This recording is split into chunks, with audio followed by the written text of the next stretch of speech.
आदमियों द्वारा दिया गया ये सरकारी सिंदूर किसके काम आएगा और किस लिए काम आएगा? वो काम आएगा मोदी जी के प्रचार के। भारत में हिंदू सनातनी ब्याहता महिला जो है उसे बिछिया, मंगलसूत्र और सिंदूर ससुराल से मिलता है। उसके गले में मंगलसूत्र और उसकी मांग में सिंदूर उसका पति सजाता है, या फिर सिंदूर मिलता है शक्तिपीठ से, मंदिर से, सौभाग्य के आशीर्वाद के रूप में। तो ये जब आपके कार्यकर्ता डिब्बियों और पैकेट में सिंदूर पहुंचाएंगे, और लिख कर रख लीजिए कि जिस डिब्बी में, जिस पैकेट में सिंदूर जाएगा उसके ऊपर भी मोदी जी की फोटो छपी होगी। मैं तो समझती थी कि पसीना मलकर चेहरा चमकाते हैं, अब सिंदूर और वर्दी पर सियासत करके चेहरा चमका रहे हैं। किस मुंह से भाजपा और संघ के नेता कार्यकर्ता जाएंगे और ये सिंदूर बांटेंगे जब पहलगांव के शहीदों की विधवाओं की सूनी मांग चीख चीख कर पूछ रही है कि उन दुर्दांत आतंकवादियों को कब पकड़ा जाएगा?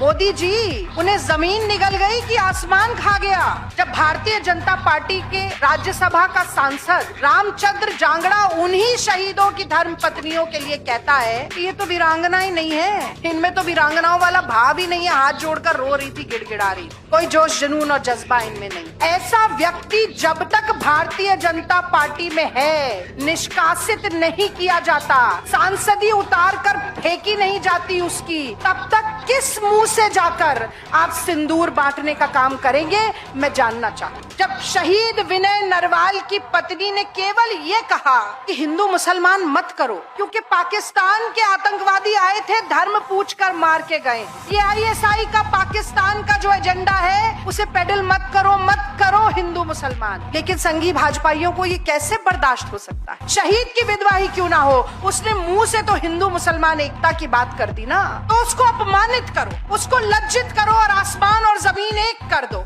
उसको गालियां देने। किस मुंह से जाएंगे आप सिंदूर बांटने के लिए? कर्नल सोफिया कुरैशी मांग में सिंदूर नहीं लगाती, पर वो भारत माता की उतनी ही बेटी है जितनी हर वो महिला जो देशभक्ति में अपना सब कुछ न्योछावर करना चाहती। तो विजय शाह की जुर्रत कैसे हो जाती है कि वो आतंकवादियों की बहन बता दे और उसके बाद मंत्रिमंडल में बना रहे कि जबलपुर का हाईकोर्ट संज्ञान ले पर मोदी जी संज्ञान नहीं ले सकते। मैं विक्रम मिश्री जी का भी उदाहरण दे सकती। सीज फायर का निर्णय सरकार का था ट्रंप और ट्रेड के दबाव पर, घोषणा उन्होंने क्या कर दी, अंधभक्तों की टोली लग गई उनके पीछे, और उनके पीछे तो लगी उनकी बेटी का क्या कसूर था कि उसके बारे में इतनी अनर्गल बातें कही गई। अंतहीन है ये फहरिस्त। ऑपरेशन सिंदूर की सफलता का गुणगान पूरा देश कर रहा है, पर मोदी जी इससे संतुष्ट नहीं है। उनको संतुष्टि तब मिलेगी जब महिमा मंडन उनका हो, सेना का नहीं।